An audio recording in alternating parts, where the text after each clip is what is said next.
Mm-hmm. Live in 2, 3.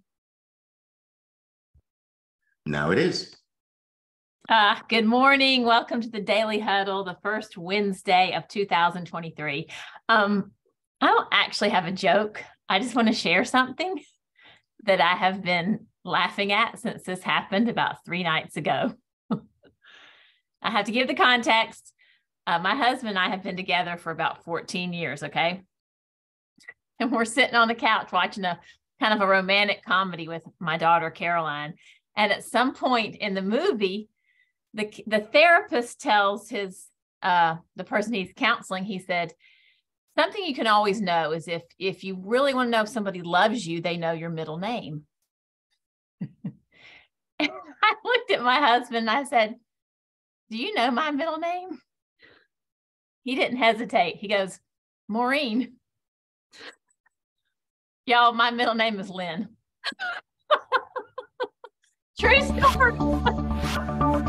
I have no idea where you got me. Maureen and Lynn sound the same to me. Starting the year in the doghouse.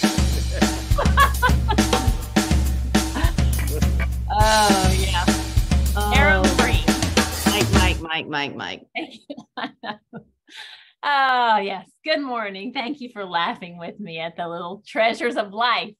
And welcome to the first Wednesday of 2023 on the Daily Huddle. I'm joined with my lovely co-host, Catherine Sable, and we are here to share thoughts, conversations, and challenges around communication and relationships. And we do this because we believe that more effective, more authentic communication helps to build better relationships. And better relationships builds better families, better partnerships, better communities, and better business. And so with that, we are going to dig into a simple but what could be complex question for today. And that is, new year, new you.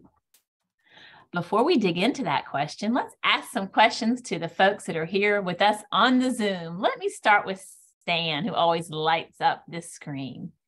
Good morning, Stan. Tell me, how are you and who will you hug today? Oh, well, Tara, I'm just amazed at life today. Yeah, and I'm gonna hug my mommy. I'm gonna go see my mommy and hug her. Oh man, you're so blessed to have your mommy on this earth. I'm envious. Yeah, she just became 87. Whoa, congratulations to her. That's awesome. Thank you. Hey, Tom, tell me, where are you today and what are you grateful for? Well, I am right here, present with you all. And I'm also right here in my house because I had some pipes burst over the holidays. So I can't really be anywhere else, but very much glad to be right here. And you are grateful for? Well, grateful for this time together, these very important life lessons, these insights that are so applicable. Thank you. Thank you. I share that gratitude. I share that so much. And I have one last question for Andrea. I have missed your smile. And you probably have some jet lag. I'm not sure, but tell us, what time is it? The time is now. The only time, Tara. The only time. Oh, thank you so much. I'm so glad to see you. So glad that you're here with us. And with this, I'm going to turn it over to Catherine to kick us off with our question. New year, new you. And Catherine has an interesting experience. At least I found it super inspiring over the holidays, something that I don't think I would venture to even attempt to do, but she did. So I'm going to let her tell you all about it. Yeah, thanks, Tara. New year, new you. We thought we'd dive in a little different because a lot of folks start with New Year's resolutions. Some keep them, some don't. But what if there's already enough right here for us now? So my sister got married on New Year's Eve. It was a big affair. She's a half sister, so I never really say that because I consider her full sister, but that just says the age. So it's her first wedding, big deal. And so, yeah, leading up to the wedding, getting in the car with 2 kids alone, for me is hard. Like, it's a lot, like to pack everybody up, to travel. You know, I've got two sons, 10 and 12, and many of you know that Michael has special needs. He has Down syndrome and autism, and he speaks primarily with a device. And there's just a lot of nuances to traveling with someone with special needs. And one of the things that makes it a little bit more challenging with Michael, well, two things really. He sleeps in a special bed. And although I'm very grateful for this bed, Michael would not get in a bed, lay down and go to sleep. He would climb in the bed and get up and run away.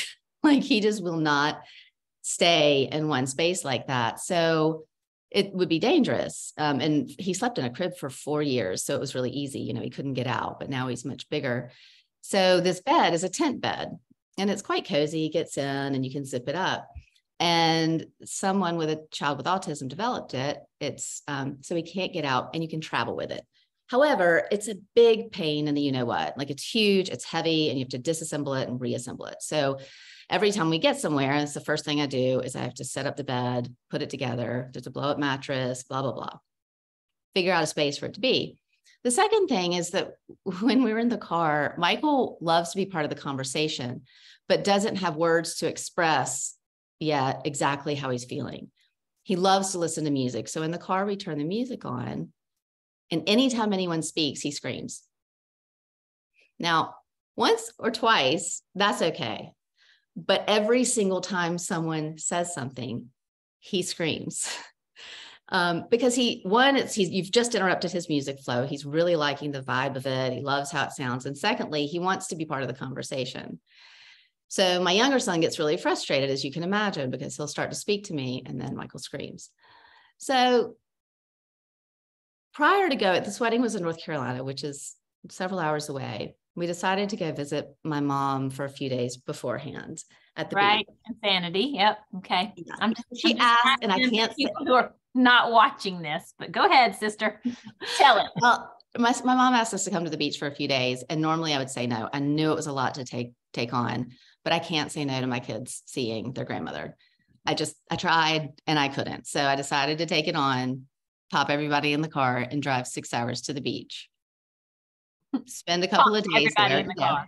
The other thing is, we get to the beach and you've got to figure out, Michael's a runner, just like he would get out of bed and run. He loves to go in and out of doors. So the first thing I have to do is secure the area. I have to figure out where are the exits.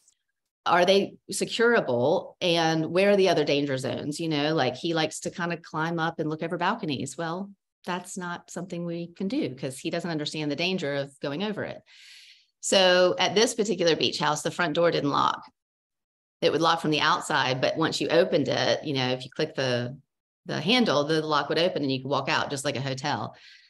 So had to get a bar stool with some Velcro and strap the bar stool to the front door so that we would know if he was going out. So you can start to see, like, it's not just like, oh, yay, we're at the beach, go play in the sand. You know, there's a lot that goes into it. So less than 40 hours later, disassemble the bed, pop everybody back in the car, and head another 6 hours to North Carolina for the wedding. And you know, the wedding was interesting. I mean, I think any event with family is interesting. We had a really good time, but the months and weeks prior to the wedding, I was consumed by, how do I do this? It was a big deal. There were 260 people there at a very fancy venue, videographers, photographers. It was clear that everyone wanted that to be a perfect event. And my son, in typical, I don't know the way to say it, but like a typical society's definition of perfect, isn't perfect. He's right. Perfect in my eyes. Yes. And he has so many things that are more perfect than anything that society would deem, you know, good or whatever. But in terms of, you know, beautiful wedding videos, like, I was struggling with, do I bring them to the ceremony? I knew I wasn't going to take him to the reception because it started at 8 o'clock and it was a sit down dinner. And that was an easy answer. Like, that's bedtime. Like, no. But the ceremony, I really did want them to be a part of, because part of it is I want to teach them, like, this is what we do. Like, you do things you don't want to do sometimes to be with family and you're part of the event. It may not be your favorite thing to do that day, but like, but there was no way that Michael was going to sit down for 30 minutes dressed in a little mini tuxedo and be quiet and sit still. So as I thought of this, first of all, he screams, like yells, screams, again, to me, the sounds are beautiful. He's speaking, he's learning to talk, he's starting to verbalize. But in that scenario, when everybody's sitting down quiet, they've asked you not to take pictures. Here comes the bride, the music, the processional, and him screaming. Like, that's all I could envision. So I'm like, whew. And then I lamented a little bit, like, oh, I wish I were in a world where that was perfect everywhere. Mm-hmm. His sounds were perfect everywhere, but it's not the world I live in. And then I thought, I was a greeter for the wedding. So I had a role, to be with people. And I thought, he's going to sit down next to me and I'm going to have to literally do the WWF, wrestle hold in my formal gown to prevent him from running. And when I got there, I realized we were on the front row and I was like, oh my gosh, wow. So Tara actually sat down with me a couple of weeks before and knocked me in the head and was like, what are you doing?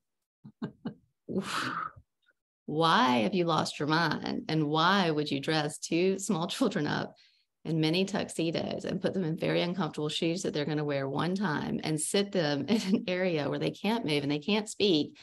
And you're going to be stressed to the max just so they can be a part of it and stand up at the end for the pictures. And so the bottom line is that's what I did. I didn't do it. I didn't have them go to the ceremony. I was able to figure out a way to have them go to the rehearsal dinner and feel more comfortable. But I didn't have them go to the ceremony. I still bought the tuxes. I brought them just in case. And that day, and I, Tom was with me, and I was waffling back and forth the day before, but that day it became really clear. It was a hell no. It was an absolute no. And the main reason was, so I guess there was many reasons, but the main reason was so that I could enjoy it and I could show up for my sister and be there for my family and experience it and not white knuckle and stress my way through it. And, that meant that they weren't going to be there either. And I'm not sure what message that sent. And they weren't going to be in the pictures. That was the other thing. I did want them in the pictures. I want them part of it, but that's not the reality I live in. Right. And so the question that kept coming up to me is like, when is it enough? When is what we do enough? Mm-hmm. I schlepped them to the wedding, which I wanted to be there, of course. I wouldn't have missed it for the world. They saw family. They got to run around the hotel. They got to do the things, but they didn't do the thing that I don't know if this is true, but I think in my mind, other people would probably be like, why didn't you bring them to the ceremony? Why weren't they there? So worried about what other people think. And they'll forever not be in the pictures. Right. But I'll forever remember the event. And so I go ahead. No, I was just going to say that kind of brought us to a place where it's just this, it's this being with everything, being with all of it, making choices, making decisions, and also accepting the reality of, I think I wanted it to be different. I wanted it to be okay for them to be it everywhere and we're messy. We are messy. I'm sorry if you have two young boys, you are messy. I don't care what, your mess may look different than mine, but it gets messy. And Michael is exceptionally messy. Have a meal with him. You will understand. He is very messy. And I want that to be okay everywhere. And it's not. I wonder, Catherine, as I listen to you retell the story, and I remember our conversation so clearly, because in all honesty, I would not have attempted what you did. Because I see it as so self-sacrificing that I wonder when we let's think about this question, new year, new you, what do we want to change based on listening to the story? And I'll tell you, for me, what I think would be beautiful to change is, before we decide that it's always a time to push ourselves as hard as we possibly can and sacrifice anything that brings us pleasure so that we're doing the best to be the best mom, the best partner, the best sister, the best everything. I think we got to sit back and ask ourselves why and what really matters. And in this story, I think were trying to be the very best mom and sister that anyone could possibly be. So much so that you're willing to put yourself in such a stressful place that it wouldn't have been a good memory for your sons. Mm-hmm. I think that's something to peel back for us all. When we push ourselves at some point, why are we doing this? Mm-hmm. Are we going to go into 2023 saying, okay, we're just going to push harder, grind harder, get tougher, sacrifice more? Is that what we're here to do? Well, and before this happened, it's funny because I was sharing that there's a lot of details. There's a lot of particles that go into this. Anytime you travel, there's a lot of particles. Anytime you travel with kids, there's more particles. Anytime you travel with a kid with special needs, even more. And I was going to 2 locations with 2 different events and blah, blah, blah. So I had all the details. I had all the particles, like what's the food we need? What are the clothes, all of that. And I used to be so focused on the particles. I distinctly remember when the kids were little and there were more particles then because Michael had equipment, he had a feeding tube, he had all kinds of things.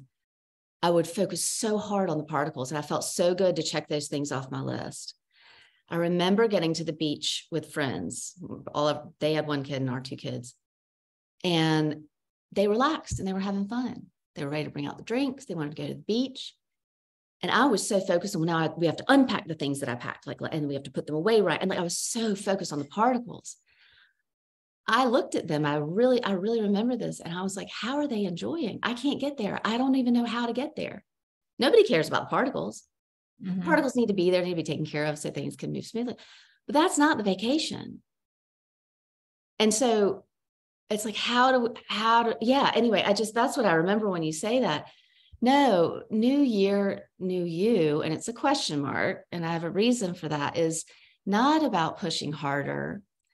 And for me, it's also not about coming up with a new thing that we're going to do. This is going to be it. I think that's to me what resolutions are. And I found myself doing it a little bit in my reflective time before all this started, earlier in December and my inclination is this is my new process and my new structure. And I'm going to wake up every morning at this time and do these things. And so the question mark at the end of new year, new you is maybe it's time to reflect on what we are doing. What are we doing already that's really working? And is that the place, Tara, that we can relax and enjoy,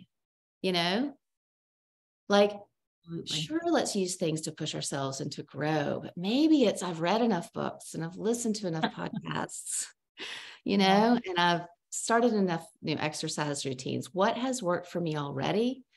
What's working for me now? So that then I don't have to do the struggle and the push and that hard work. This just is popping into my head as I listen to you and how unusual that what I'm about to tell you happened to me last night, because it really, really highlights what you are saying to yourself, is to appreciate what you have accomplished and appreciate this journey and not keep fighting to make it better.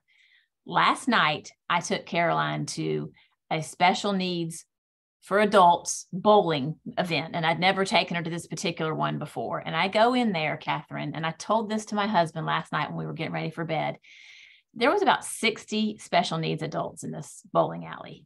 I mean, it was packed, but the organization does not like them there without their parents. So it's not like a drop-off thing. You stay. And so I found myself surrounded by parents.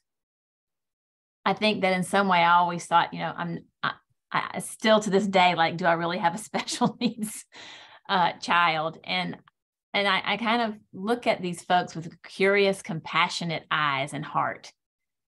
And they all have something in common. And it just really was weighing on me. All these parents whose adult children live in their homes. Their lives are completely devoted to their happiness and to their moments like bowling and art and whatever they may do. I got home and I just kept thinking about it.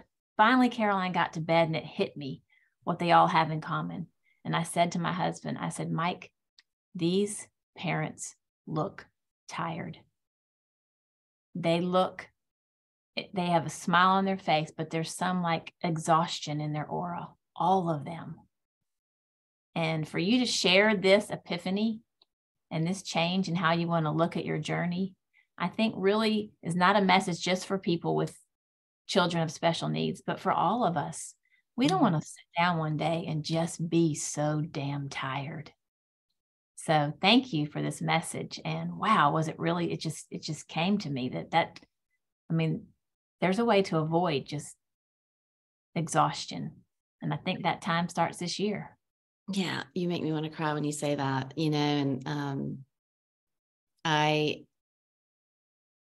run around this house all the time, picking things up, doing things, you know, and sometimes I go, I really don't need to be doing that. Why am I doing that? And it's the busy. So I sat down on the couch with the boys over the last couple of nights, and they both climbed onto me. We watched funny animal videos on YouTube. Like my mind is like, oh, we shouldn't be on video. We should be on the fact. But you know, when I look around at this, I'm like, these children are piled on me, glued, and we're together. And I'm doing nothing of, you know, getting on value. But it's like, oh, this is it. You know, watching stupid animal videos and kids and babies crying and laughing. I mean, you know, just like, this is it. And it's not working harder. And it is actually, yeah, I am exhausted all the time. So good for you. I see we have a question. Chase. Wow, Catherine. I'm emotional. I truly am. I mean, first of all, like, what an incredible person you are. I always say mothers are the most precious gems on the earth, because you have your life, you have other people's lives, people coming to you for things, the boys are on you, blah, blah, blah, blah. And what I connected with when you said what you said, because I don't have any of what you have as it relates to, you know, spouse, children, or whatever, was people that fall into that category in your life, right? The people who, oh, I can't say this because this is going to happen. Oh, I can't take them there because that's going to happen. Oh, last time I talked about that, we got into a major argument. And it's funny because what you said that really hit me was like, I want them to have this experience, but so I have people in my life that I want them to have the experience of when we speak to, like, open-mindedly say things and such and such and such and such and such and such. And what I thought was, are we, and this is not a criticism against you, I'm just throwing something out there. Do we get to a point where we kind of go like this, and then we can't see out anymore because we've already created these barriers based on what's happened prior with people in our lives? Like, what if one day, this is what I was going to say. What if you did bring your boys, and that one time they sat there and were like, wow, this is so cool. And they would just chill. And you were like, oh my God, this is awesome. And then you got to move on to the next space. And I was like, but she tried so many times and it didn't work. And like, how does that block us going forward? I wrote down curious and compassionate minds and hearts when she just said that. And I was like, what's the thing that cuts us off? Okay, no more. We're not going to do that anymore. And how does that affect us as people? Can we let that go at a certain point? Is there a certain point where your most challenging situation with your child is going to be like, oh God, he's on another level now. He's not screaming. He's listening. Oh my God. Do we wait for that? Do we hope for that? Or do we just go, okay, these are the barriers until he leaves the house? And that messed with me in my head again, because of people in my life that I kept giving chances to over and over. Like, no, we're good. They need my compassion. No, let me stay. And inside it's chipping away at me. Yeah. I love what you're saying. And yeah, and thank you for bringing that. And I'll clarify one piece. I think that curiosity, I'm always in that question, because I would have cut him off from so many experiences, both of them, so many experiences in life if I get to that place. And sometimes I am in that place. But in this case, specifically, I took all of that into consideration and decided not this time. Just not this time. This is her wedding. This is what she wants. Another time, maybe, but not this time. No, I appreciate that. I think it's huge. I think it's just, we could talk about this another half hour. I have so much I want to say to you. I just have to reach out to you, but thank you so much. I appreciate it. Thank you, Chase. Really appreciate it. Cece. Oh, you guys always have something good to say. I love it when a person is present and letting go all of what they want. You know, the details do matter. However, the rigidness doesn't have to be there, and just being present really makes a difference. So you've been present with us and authentic. So I really appreciate you for being that way with us. Mm-hmm. So that is that's my takeaway, to be present with people and not trying to have my way, because from the direction that I see, they not seeing. So to just be present with them and to just love. And so thank you again. And I pass. Thank you, Cece. That means a lot to me to hear you say that. Thank you. Sorrel. Catherine, thank you for opening up your heart. And in the process, have our hearts be open. So as you were sharing and dwelling the question, new year, new you, there's a question that came up for me. And I wondered if that question comes up for you often.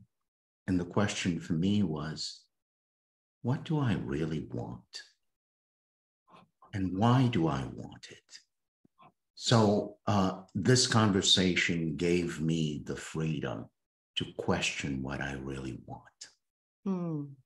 And to not have what's been my forever attachment to having what I want.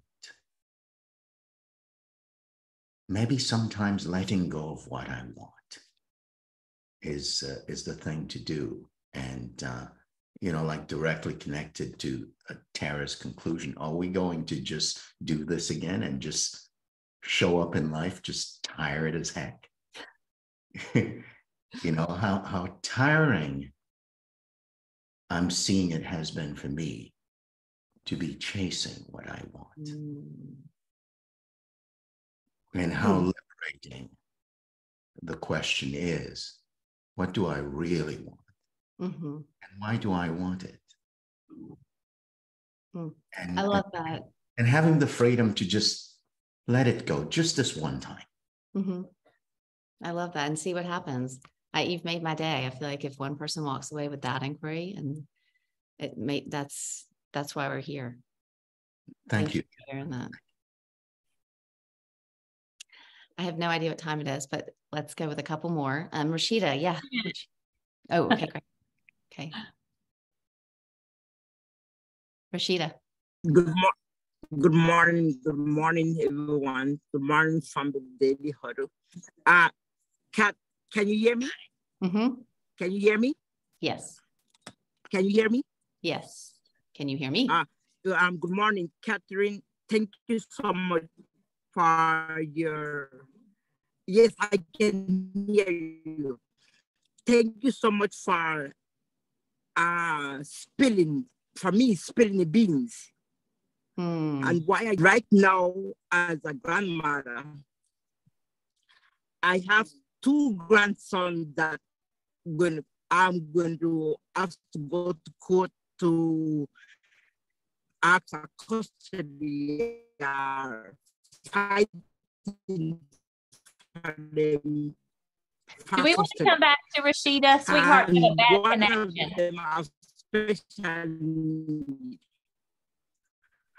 Hey, Rashida, we're having a hard time hearing you. Can you hear us? Rashida? Let's try to come back to you if we have time and move to Tom. You have a really bad connection. We can't hear you. I'm sorry. Save that thought.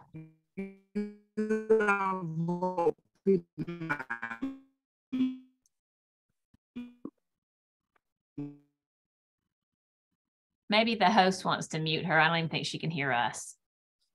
I did mute her. So go ahead, Tom. Okay, great. Thank you. Good morning, Catherine, Tara. Thank you very much for the insights and telling the story. Terry, you talk about exhaustion, which then, reminds me of, self-care. And then, through self-care, we have to have boundaries. Catherine gave me a book for Christmas. It's called How to Love. And so the 4 elements of true love, the very first element is loving kindness. And to be able to offer someone else love, you have to have happiness and accepting of yourself and the ability to self-love, give yourself love and care. And so as you're talking about, trying to make this experience, for the boys and for the family and for yourself, it just reminds me so much of the, the insights in here. So to hear a story recap, it's very helpful as to then how do we, apply some of these fundamentals of self-care so that we can then give love to others. I'll pause there if you want to. Well, I'm glad you brought this up. I do want to chime in here real quickly, Catherine, because there's something that I didn't point out that I think contributes to our exhaustion as we get older. And the best example I can use is a caregiver can spend 8 solid hours with Caroline and go off and be fine and work out and do whatever. I could spend the same 8 hours with her, and I'm so much more tired because I'm so much more emotionally connected and devoted to her. So it's not just the busyness of your life that causes us to be tired, but it's the emotion that's wrapped up into why it matters that what we're doing. And I think that's something to explore. Mm-hmm. Yeah, I agree. And I think that piece of self-care is also saying, no, I'm not doing all that. I'm not doing putting him in tuxedo, doing all that for one picture for someone else when it's not anywhere in me. That self-care is saying, you know what, that's where I'm going to draw the line for myself and say, I'm going to be the one getting him dressed and, all of the things that would go into that. So I think you're right, Tom. I think there are these places laying on the couch and doing nothing and having those boys be on me. It feels so good. That's self-care. It's like, let the dishes sit, let it be a mess. I have 60 ping pong balls on my floor because he got that for Christmas and he loves them. And we pick them up and he throws them everywhere. And Tara knows that is not how I like to keep my house, but he loves it. I'm like, yeah, we can do that. So yeah. And that's self-care. Like, it's a mess and I like it. It's fine. So y'all, thank you. I know we've gone over just a little. Thank y'all so much. It's good to be with y'all. And it's hard for me sometimes to open up and share my heart. So when I get the feedback like this and to hear people have experiences, and it just reinforces that this is what we need to be doing, just to be vulnerable and be ourselves. So on that note, we'll close out with our 7 tenets, which are, I'm going to start with love because that is the biggest. Love everybody. Love them how they are and who they are and the way they are, and just love them, all noises and all. Laugh out loud, even if your husband doesn't know your middle name. Stress less. I feel like laugh out loud and stress less always go together. Stress less, eat more plants, give of your time, give of your belly so that people can come lay on you if they need to.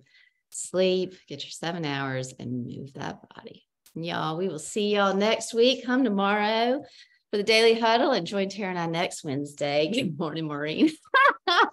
Thank y'all. Love you all. Thank you. Love you all. Thank you all so much. Bye, everybody. See you tomorrow. Thank you, everyone. Bye.